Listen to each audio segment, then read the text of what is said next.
Okay, so now we're working at taking the back from foot on hip guard. It's, I'll be honest, not a position or not a move I try to do very much, and that's mostly because I got some really nice sweeps subs I do from foot on hip guard, and some good sweeps if the subs don't start working out.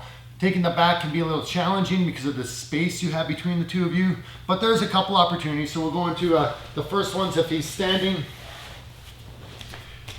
I got my grips, I got my pressure, and it's the same thing as the balloon. I push, scoop underneath, lift John up, but now I gotta spin him underneath.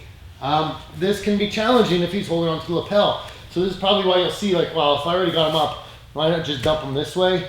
But if you can break the lapel grip, then you can get a spin and take his back off of it, which is obviously pretty good. So you can push here, up, break that grip, and then just all I'm doing is pulling this foot out. All his weight's on this foot now, and he will drop into that void and just catch him in the rear mount. It's not, I'll be honest, I don't think I've ever done it. I always like to go for balloons because it's a lot more fun, but the grip of the gi will make it a bit of a challenge. So if you are able, when you stretch him out, to break that grip, and then you come up, it makes it pretty easy to start going for his back, okay? You'll notice he fell to this side, he went onto my leg. If I feel his weight fall onto this leg, I don't want to just let it fall to the ground. I could hit my groin. Also, he'll start to get away from my rear mount, so that's why you would sit up to face him. So if he falls on that side, you're gonna roll to that side as well. Next, I don't really want to get into it because we're going to do another section later on Del Hiva, but if you start pushing and that foot's really in front, you can always go hook the foot, straighten the leg out, and take the back off Del Hiva.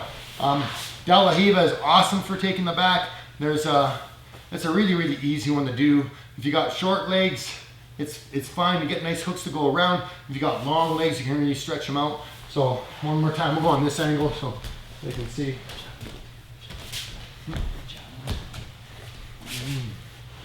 From here, dive underneath, foot comes in and I'm grabbing, okay? Stretch out and push if you need to. Foot comes in the pocket, and either I spin around John to grab his hips, or I'll let him turn around. I'm pinching here, pull him back, and then both feet come in. John did remind me of a good one that I forgot about, and that's javelin.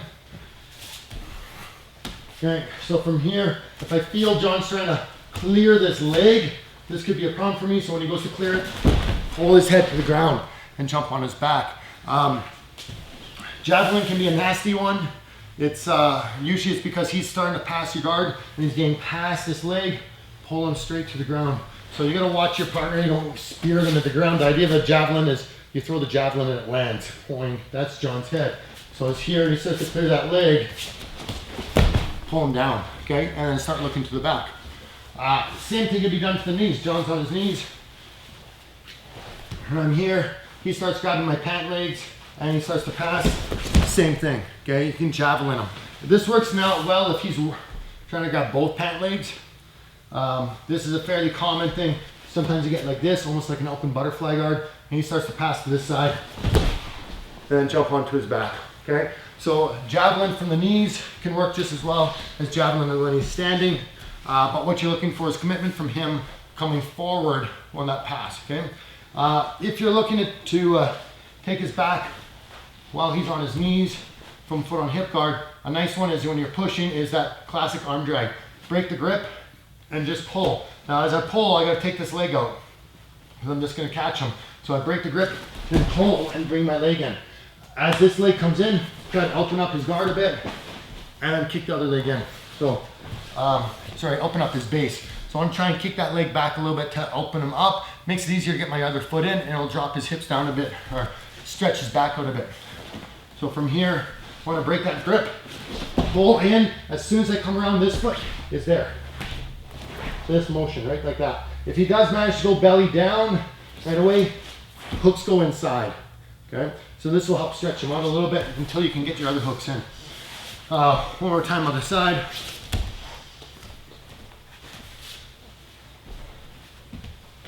Feet on hips, break that grip, pass. Foot comes in right here, okay? If you need to open it up more, grab that armpit and then kick this knee back here. Now you might have to drop your other hook on top and get the other one here. For John, there's not too much movement he can do. He's turning his hip this way because it's a little more comfortable for him. If he tries to get back to his posture, hooks come in right away, okay?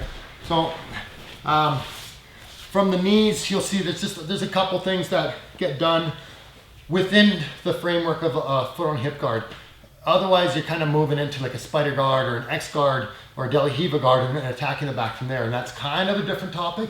We want to stick within the realm of foot on hip guard if we can, okay?